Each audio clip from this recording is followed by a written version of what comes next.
Hi, I'm Scott O'Reilly, and I'm here to talk to you about my book, Socrates in Cyberspace.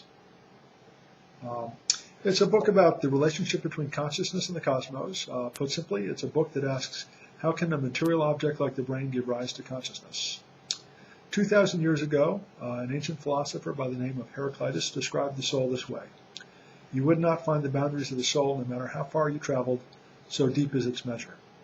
Today, however, many leading scientists believe that the idea of an immaterial soul is passé. The Nobel Prize-winning physicist Francis Crick summed up the prevailing attitude this way: you're nothing but a pack of neurons. The writer Tom Wolfe was just as pithy when he wrote an article surveying the latest scientific research on the mind-brain connection. His subtitle was, "Sorry, but your soul just died." It's true, brain imaging and neurological research are shedding light on the brain and the mind as never before. But is the triumph of materialism warranted? My book, Socrates in Cyberspace, is an attempt to answer questions like these.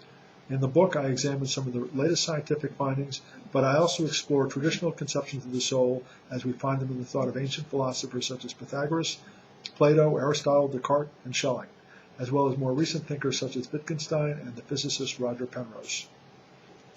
My conclusion is that the strange and mystical domain of quantum mechanics is indeed very likely relevant to understanding how and why consciousness arises.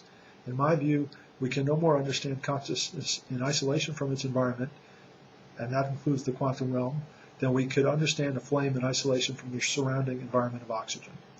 This ecological perspective on consciousness is summed up very nicely by the philosopher Andy Clark when he writes that the shift is away from what is inside the head to what the head is inside of. You might say, I interact, therefore I am. We are the eyes and ears of the universe, as the philosopher Schelling observed. Matter is not just some inert, mindless stuff. It is process, activity, and spirit. The cosmos has flowered into consciousness through us.